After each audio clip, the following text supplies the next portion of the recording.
again, friends. I brought another book to share with you. This one's called Blackbird, Blackbird, What Do You Do? This is one of Baby Margot's favorite books. We've read it in the classroom a few times as well.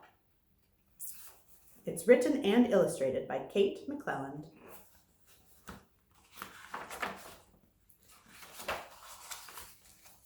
Pip the blackbird popped out of the nest. He stretched out his wings, fluffed up his feathers, and set off to find out what blackbirds do.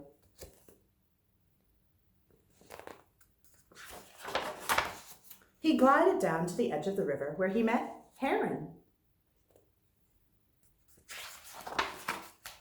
"What do herons do?" asked Pip. "We stand in the river and wait for fish," said Heron. Pip tried to stand in the river, but his legs were far too short.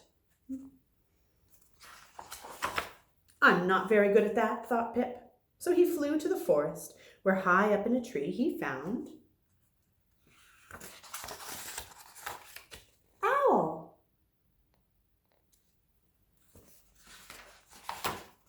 "What do owls do?" asked Pip. "We stay up all night looking for mice," said Owl. Pip tried to stay up all through the night, but he was far too sleepy. "I'm not very good at that," thought Pip. So the next morning he sailed down to the seaside where he met Puffin. "What do puffins do?" asked Pip. "We dig nests in the sand with our beaks," said Puffin. Pip tried to dig a nest in the sand, but his beak was far too small. "I'm not very good at that," thought Pip. So he soared on the breeze to the city where he met Pigeon. I bet you've seen some pigeons before. "What do pigeons do?" asked Pip. "We peck at seeds," said Pigeon. Pip tried to peck at seeds, but it was far too crowded. Pip sighed. "I'm not very good at that either," he thought. Pip tried to swoop to the ground with the falcons, to chatter with the parrots, and to waddle like the ducks. "I'm not very good at any of those things," he thought. Pip flew sadly back home. Perched up on a branch, he sang softly to himself.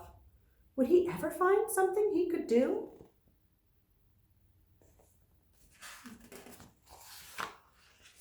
Pip sang so sweetly that the other birds flocked to listen to him. "You are very good at singing," said Owl. "Why don't you do that?" "At last, I found something I can do," thought Pip. And so, as the sun began to rise, Pip the blackbird sang the most beautiful song of all.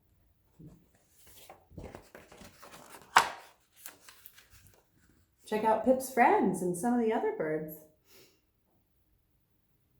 Do you recognize any of these? Maybe your moms and dads can read some of the names for you. Maybe you've even seen some in your own backyard or around town.